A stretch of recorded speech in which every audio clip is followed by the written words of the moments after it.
Hello students, स्वागत है मेरे यूट्यूब चैनल नव्या ऑनलाइन क्लासेस में। आज क्लास 9 का मैथ लेकर के आया हूँ और चैप्टर 7 में चैप्टर 7 जो ट्रायंगल है इसका परिचय, इंट्रोडक्शन, ट्रायंगल क्या है और इसके टाइप्स, प्रॉपर्टीज ऑफ ट्रायंगल देखे थे। और एक और चीज़ देखे थे कि त्रिभुजों की सर्वांग समता। मुख्य रूप से इस चैप्टर में जो पढ़ना है वो त्रिभुजों की सर्वांग समता है। तो ये सर्वांगसम को परिभाषित किए थे और त्रिभुजों की कसौटियों को कैसे, किन कसौटियों से हम त्रिभुज को सर्वांगसम करेंगे उसको थोड़ा सा हम बताए थे। सांकेतिक रूप भी हम इसमें बताए कि त्रिभुज को जब दो त्रिभुज सर्वांगसम हो जाते हैं तो सर्वांगसम त्रिभुज के संगत भाग जिसको बोलते हैं congruent triangle of corresponding part of congruent triangle, इस प्रकार सीपीसीटी को बताए थे। नहीं, फिर आगे बढ़ गए थे हम लोग और आए थे अभिगृहित 7.1 में बोला गया था SAS, मतलब दो त्रिभुज सर्वांगसम होंगे यदि एक त्रिभुज के दो भुजा और उसके अंतर्गत कोण दूसरे त्रिभुज के दो भुजा और उसके अंतर्गत कोण के बराबर हो। तो ये अभिगृहित के द्वारा 7.1 अभिगृहित में इसको हम देखे थे।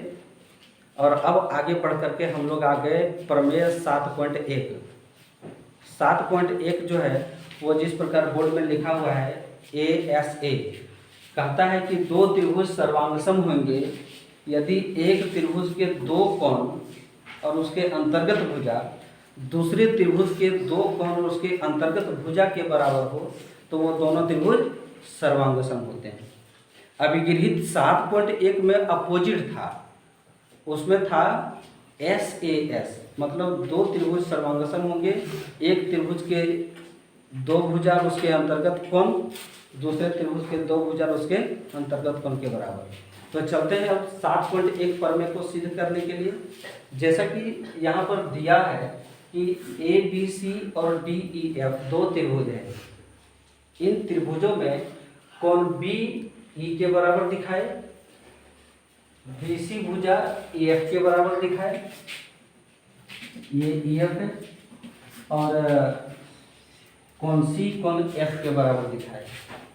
अब इसी को सिद्ध करना है, ये दोनों त्रिभुज सर्वांगसम होते हैं। तो प्रमाण जब करेंगे हम तो इसमें 3 केस लेंगे, केस 1, केस 2, केस 3, स्थिति 1, स्थिति 2 और स्थिति 3 के रूप में करते हैं। अब केस 1 क्या करता है, हम आराम से अगर इसको देखेंगे तो केस 1 कहता है कि यदि AB is greater then DE हो, फिगर बनाते हैं। यहाँ पर बोला गया कि AB भुजा जो है वो DE भुजा से बड़ा है। ABCDEF कोण B कोण C के बराबर तो कहिए दिया है, नहीं। ऐसा करते हैं कि AB पर एक बिंदु P इस प्रकार लिया कि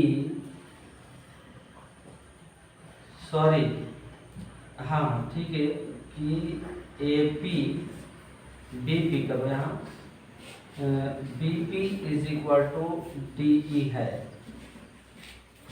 AB पर एक भुजा P हम लिए माना तो BP और DE को हम बराबर कर देंगे। फिर CP को मिलाया गया, जरा सा शांति बनाए रखना और फिर इसको देखना कि P से C को मिलाया गया। अब हमारे बीच जो त्रिभुज आ गया वो PBC और एक और त्रिभुज जो है वो डी ई एफ है।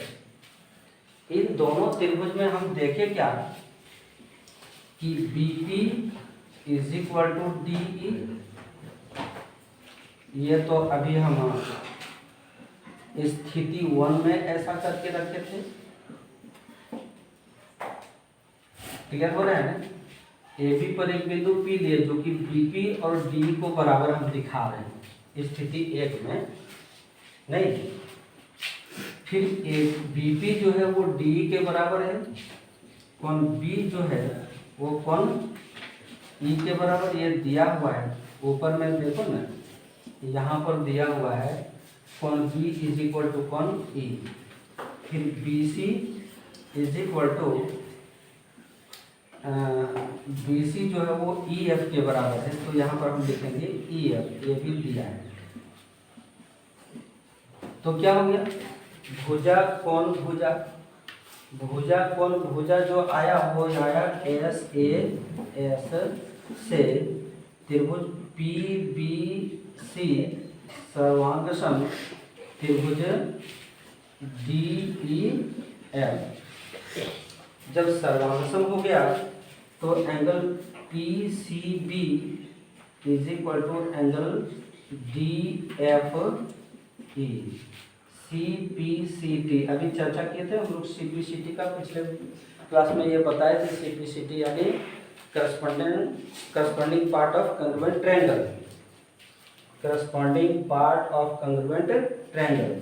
सी पी सी टी के द्वारा ये जो एंगल है वो इस एंगल के बराबर हम दिखा दिए, किंतु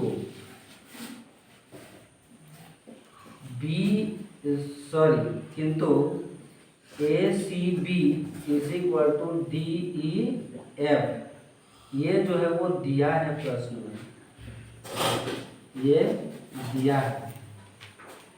अच्छा, एक ही फिगर में उसमें हम कोण सी को कोण एफ के बराबर दिखाए और जब ए बी को हम बड़ा मान लिए तो ये कोण सी जो आया वो कोण एफ के बराबर हो गया। इसका मतलब ये है कि ये दोनों जो है वो एफ के बराबर इतना और फिर एफ के बराबर इतना हो नहीं सकता है, नहीं ना। तो ये जो स्थिति है ना वो हमारे मान्यता के विरोध है। कहने का मतलब ये दोनों जो एंगल है वो अलग अलग नहीं है, वो एंगल एक ही है। अर्थात बिंदु P जो है वो बिंदु A ही है, हम ऐसा कर सकते हैं। बिंदु P जो है वास्तव में बिंदु A ही है, माने A और P दोनों समपाती है। समपाती माने एक ही बिंदु पर दोनों, एक बिंदु का नाम कर दिए A भी और P भी, नहीं तो लिखेंगे अभी यहाँ पर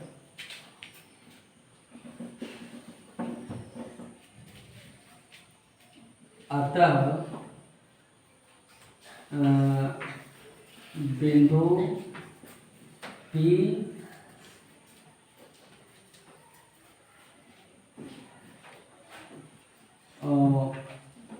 वास्तव में ये पर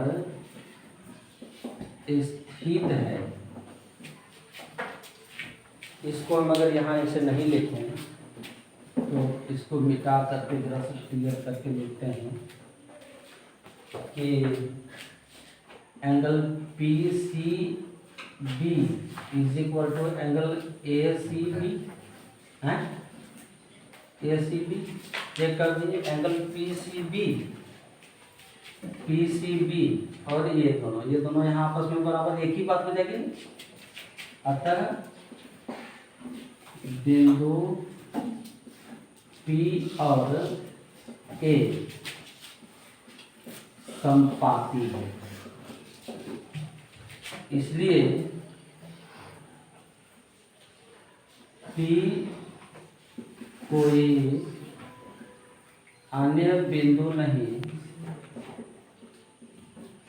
बल्कि A ही है। इसलिए त्रिभुज ए बी सी सर्वांगसम त्रिभुज डी ई एफ। स्थिति एक को लेकर के हम इसको प्रूव किए। थोड़ा लंबा है भाई, इसलिए आराम से केवल देखने का काम है तुम लोग का, ठीक है। तो अब कहता है कि केस 1, केस 2 में क्या कहता है कि माना A B is equal to D. पहले स्थिति में A B is greater than D E किए थे, तो हम इस स्थिति में आकर के पहुंचे। अब यहाँ पर हम कह देते हैं कि यदि A B is equal to D E हो, है, तो त्रिभुज ए बी सी और त्रिभुज डी ई एफ में गौर करना है। एक बार में समझ जाओगे, अगर आराम से देखोगे बढ़िया से ना तो समझ में आ जाएगा एक ही बार में। ना अफरा तफरी करोगे तो फिर मुश्किल है। केस 1 ठीक है, केस 1 समझ में आया है। केस 2 में कहा गया कि A B is equal to D, A B को डी के बराबर इस बार हम कह दिए। ए बी को डी के बराबर अगर हम कह दिए तो हुआ क्या कि A B is equal to D E. हम माने हैं इसको स्थिति 2 में, स्थिति 2 में इसको माने, ठीक है। Angle B is equal to angle E, ये दिया है। फिर डी सी और ई एफ ये भी दिया है। तो क्या यहाँ पर भी एस ए एस यानी फॉर्मूले 7 अभिगिरित 7.1 लागू नहीं हो रहा है? एस ए एस से त्रिभुज ए बी सी सर्वांग सम त्रिभुज डी ई एफ, ये हो गया तुम्हारा। केस 3 में अगर A B is less than D E करते हैं तब क्या बनता है स्थिति? जो स्थिति इसमें बना सेम उसमें भी वही होगा। हम दिखा देते हैं केस 3 करके। केस 3, यदि A B is less than D, A B D से अगर छोटा हो तो होता क्या है कि यहाँ पर एक त्रिभुज ए बी सी बना दिए और एक त्रिभुज यहाँ पर डी ई एफ बना दिए। छोटा है तो अगर बिंदु हमको डी में मानना पड़ेगा। डी ई पर एक बिंदु पी इस प्रकार लिया, पी मान चुके हैं, चलो भाई यहाँ क्यू मानते हैं। डी ई पर एक बिंदु क्यू इस प्रकार लिया कि सी क्यू जो है वो ए बी के बराबर दिखा देंगे। फिर क्यू से एफ को मिला देंगे। फिर इसमें जो छोटा त्रिभुज बनेगा वो इसके साथ हम सर्वांगसम कर देंगे। हम अपनी मान्यता के अनुसार इसको छोटा त्रिभुज को सर्वांगसम कर देंगे। फिर यहाँ जो 2 कोण बटेगा वो इस सी कोण के साथ कंपैरिजन करेंगे, जो ठीक इसी प्रकार स्थिति बनेगा यहाँ पर नहीं, और उसको फिर यही बात कर देंगे। ठीक है, लिखते हैं यहाँ पर। केस 3 लिखने का जरूरत नहीं था, लेकिन हम समझते हैं कि तुम लोग इसको बढ़िया से समझ सको।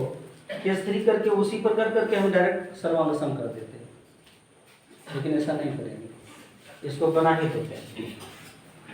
ठीक है, तो लिखेंगे डी ई पर एक बिंदु Q इस प्रकार लिया कि E Q is equal to A B. ठीक है, वहाँ नीचे लिख दें E Q is equal to A B, हम नीचे लिखते हैं क्यू एफ को मिलाया गया।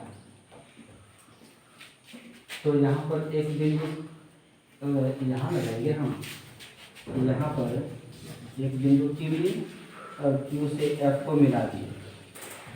ठीक है, अब हुआ क्या कि त्रिभुज ए बी सी और एक और त्रिभुज जो बन गया वो क्यू ई एफ बन गया। अब इसमें से क्या है कि ए बी के बराबर क्या हो जाएगा यहाँ क्यू ई, तो लिखेंगे A B is equal to Q E. ये स्थिति 3 में ऐसा किए थे, ठीक है। और इसके अंतर्गत ये जो कौन सी है, नहीं हमको कौन बी लेना है, कौन बी यहाँ से देखना चाहिए, ये ले लिए, ठीक है।